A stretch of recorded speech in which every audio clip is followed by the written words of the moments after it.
안녕하세요. 박지영 변호사입니다. 오늘은 Q&A 시간인데요. 많은 분들이 질문해 주셨습니다.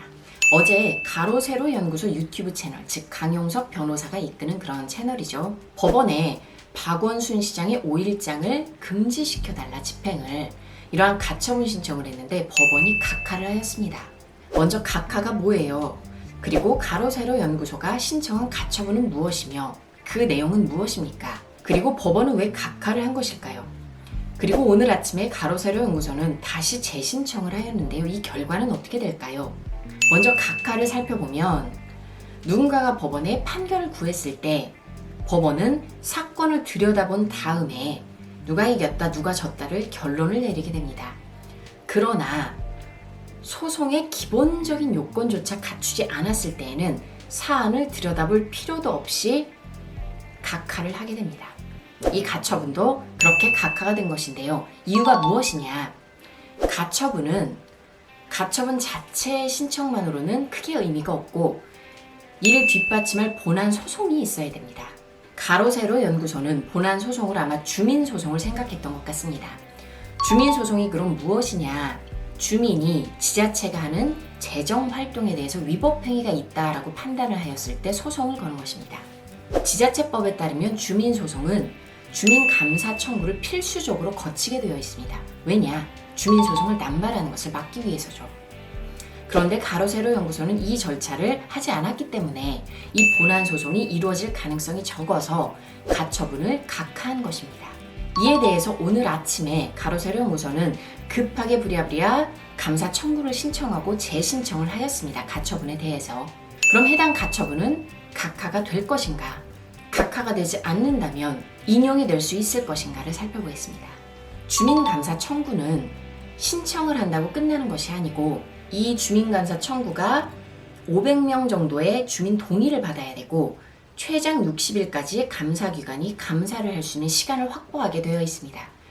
그 시간 동안 조사를 아예 하지 않거나 조사 결과 주민들의 마음에 들지 않았을 때에야 비로소 주민소송을 청구할 수 있게 되어 있습니다.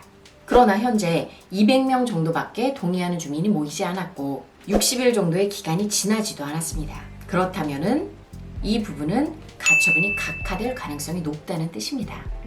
그러나 예외적으로 법원이 현재 청원이 들어가고 반대 여론들을 보았을 때 500명 정도는 쉽게 동의를 할 것이고 그리고 현재 서울시가 장례를 강행하는 것으로 보았을 때 60일의 기간을 주었더라도 주민들이 원하는 결론이 나지 않을 가능성이 큰 것이기 때문에 이 부분이 이미 지났다라고 보아서 주민소송이 적법하게 잘 이루어질 것이라고 보아 각하를 시키지 않을 가능성이 있습니다.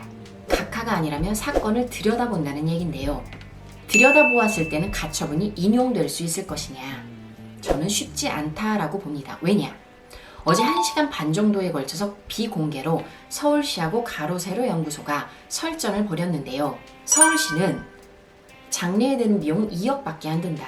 설령 이것이 추후 위법한 것으로 드러난다 하더라도 지방세에서 이 정도 금액은 충원할 수 있다 충분히. 따라서 가처분을 지금 당장 급박하게 중지해야 될 필요성은 없다라고 주장을 합니다.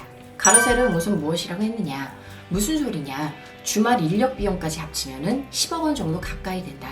이 금액은 추후에 보전하기 힘드니 지금 당장 집행을 중지해라 라고 말을 합니다. 가처분은 요건이 보전의 필요성이 있어야 합니다. 즉 급박하게 당장 이걸 중지해야 될 필요성인데요. 추후에 본안 소송에서 이기더라도 돈으로 보상을 충분히 받지 못하는 부분이 있을 경우에 가처분을 하게 됩니다. 그런데 지방세의 경우에서 10억 정도를 메꾸는 것이 큰일일까요? 저는 그렇지 않다라고 생각을 합니다. 따라서 각하가 되지 않고 사안을 들여다본다 하더라도 가처분은 인용될 가능성이 거의 없다고 보여집니다. 가로 세로 연구소는 추후에 본안 소송에서 충분히 다투면 될 것 같고 본안 소송도 이길 가능성이 많아 보이지는 않습니다. 과연 주민 소송이 어떤 요건으로 이루어지고 내가 주민으로서 어떤 권리를 행사할 수 있고 그러한 판결들이 법원에서 어떠한 과정들을 통해서 이루어지는지를 살펴보는 계기 정도로 보시면 될 것 같습니다. 추가 문의사항은 댓글로 남겨주시면 제가 판단을 하여서 답변을 드리거나 전화 예약 상담을 하도록 유도하도록 하겠습니다. 감사합니다.